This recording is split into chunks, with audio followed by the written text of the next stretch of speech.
Buenos días. ¿Qué tal? Are you a good matchmaker? Have you ever thought of taking up that career? Well, I assure you, in this Spanish adventure, you are going to become a very good matchmaker because Spanish, like all languages, does a lot of matching between different parts of speech, nouns, adjectives, or subjects and verbs, and many more.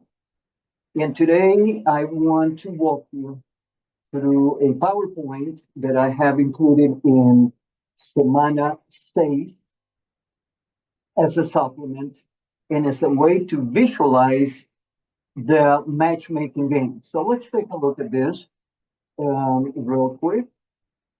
And why don't we launch this in full screen?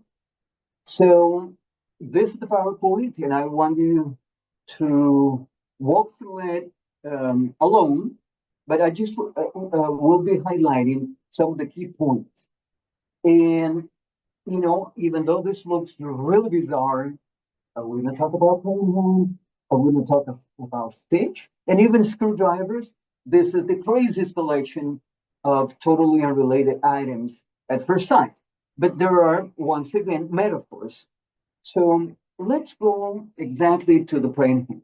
And I tell you, prayer is going to help you a lot in this particular topic. That is the putting of your hands together and matching fingers. And on the left hand, you see here that we have subject pronouns. These are the actors of basically any sentence and any story that you can tell. Obviously, we'll start with the first person singular, and that is yo. I like to tell the students just kind of point at you or stab yourself and say yo. And then you can point a finger to someone else that you're talking to and say tú, right? Second person singular. And then we have the big finger. And no, I'm not going to advise you to flip off people, but this is the third person, someone not in the conversation. And we'll see later that it has other elements. Then nosotros, for me, I like to think of the ring finger, meaning we. Here we start again with first person, but now in the plural. And we have finally ellos, which, as you know, means they, but it also contains the endings for you guys. Fortunately, because we will have to roll an extra finger, right, if we needed another subject pronoun. Now, in this lesson, lesson 2, we are looking at verbs in Spanish that end on AR. As you have studied so far, in Spanish, all verbs will end on in AR or ER or IR. That's it. That's all we give you. But the beauty of regular, mind you, AR verbs is that their endings are associated regularly, as the word implies, to the subject pronouns. So verbs that refer to the subject yo, first person singular, will end on that O, right? And then we go through the other fingers till we have a match. And to me, it's kind of cool to learn the endings of the AR verbs as a simple chant. O, as, a, amos, an. And I like to put that on, or imagine that on my right hand. So, o, as, a, amos, an. Yeah, it has a cool beat to it, right? Um, Here, I have added for your illustration the endings of the verb ser. But you saw that in Lección 1. So we're just moving on. See, here's the second person, two, that I was illustrated with index. It's verb to point, Uncle Sam. But in this case, we definitely needed to feel it, right? And the most adorable picture of the big finger el.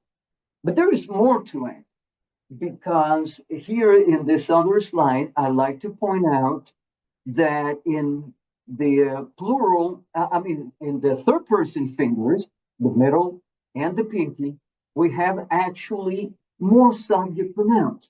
You know that él is third person, singular, she. But of course, she is also there.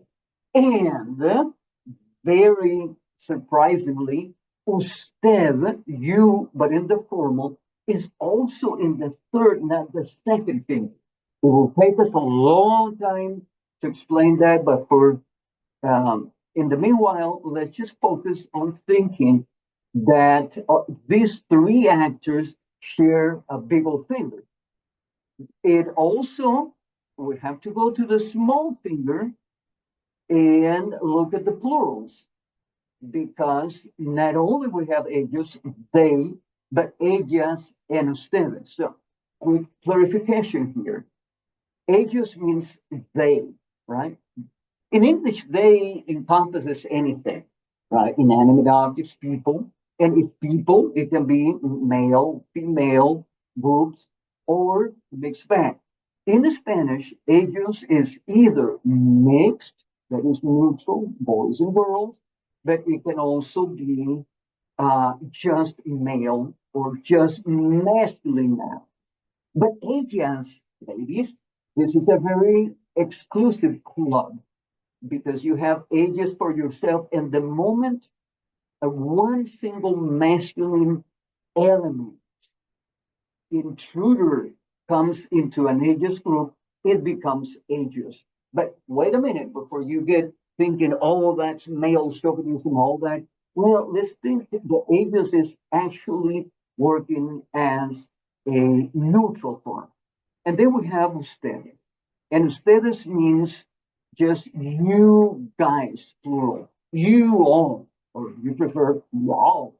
But ustedes, as opposed to usted singular, is not formal or informal. It's just when you're talking to or referring, addressing more than one person, you will use this sentence. But again, just five possibilities in Latin American Spanish.